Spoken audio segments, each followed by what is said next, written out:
সাংবিধানিক সংস্কারের যে বিষয় মূল নীতি এবং সেটা হচ্ছে নামকরণের যে পরিবর্তনের বিষয়টা কিভাবে মূল্যায়ন করবেন?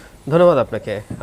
আমি ধারণা করি আমার আগে তিনজন যে অসাধারণ বক্তা আছেন সবই বলে ফেলেছেন, আমি শুনতেও পারিনি, একটু আসতে দেরি হয়েছে।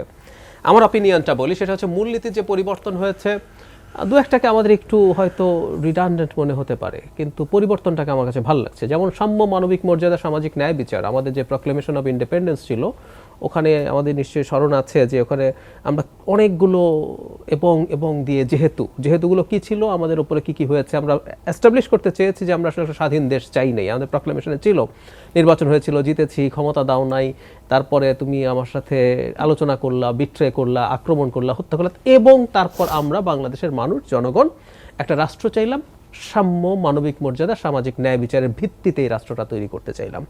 সো এটা আমাদের মূলনীতির মধ্যে ইনক্লুডেড হয়ে ইজ ফাইন। এবং গণতন্ত্র আমাদের আসলে আরো বেসিক স্ট্রাকচারের মধ্যে আছে। 250-টিরও বেশি ডিজাইন অপশন নিয়ে ওয়ালটন স্মার্ট ফ্রিজ, বোঝে আপনার প্রয়োজন। আর যোগ হলো বহুত্ববাদ সাথে। আমার কাছে মনে হয় গণতন্ত্র থাকলে, যে ধর্মনিরপেক্ষতা বাদ পড়েছে বলে কেউ বলছেন, আমার মনে হয় গণতন্ত্র যদি শব্দটা ইটসেলফ ইজ এনাফ। ইভেন বহুত্ববাদও আর গণতন্ত্রের সাথে আমার মনে হয় না কোনো প্রয়োজন আছে। গণতন্ত্র মানেই এর মধ্যে বহুত্ববাদ ইনক্লুডেড আছে। বরং এই শব্দটা কিছুটা ডিবেট দেখলাম কোনো জায়গায় তৈরি করছে, কেউ এটাকে অন্যভাবে, বহুত্ববাদকে অন্য কোনোভাবে ইন্টারপ্রেট করার চেষ্টা করছেন।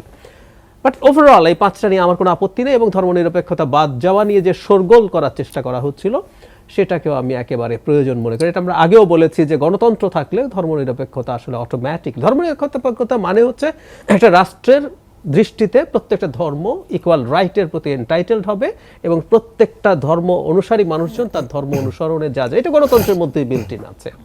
আর নামের ক্ষেত্রে এটা দীর্ঘদিনের আলোচনা, অনেক কিছু পাল্টে যাবে তা না। তারপর আমরা যে একটা প্রজা গন্ধ ছিল, একটা প্রজা বললে একটা সম্রাজ্ঞী এখানে এসে শাসন করবেন, এই ধরনের একটা বোধ ছিল, সেটা থেকে মুক্ত হওয়া গেছে। আমি এটা খুব অনেক র্যাডিক্যাল কিছু তা বলছি না, এটা থাকাতেও যে অনেক ক্ষতি হয়ে যাচ্ছিল তাও না, কিন্তু চেঞ্জ হওয়াটা ইজ পজিটিভ আমি মনে করি।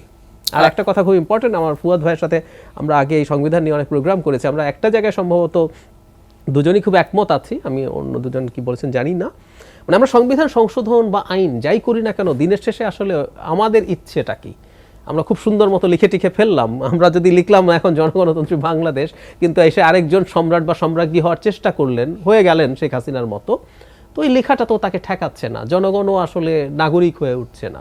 সুতরাং সবকিছুর ওপরে আসলে শেষ পর্যন্ত যে আমরা সবাই মিলে, আমরা নাগরিকরা তো আছি, যারা এখানে রাজনৈতিক দল আছেন, যারা ক্ষমতায় আসবেন, তারা সবাই এই রাষ্ট্রটাকে গণতান্ত্রিক হিসাবে তৈরি করতে চান কিনা, সেটাই সবচেয়ে বেশি ম্যাটার করে।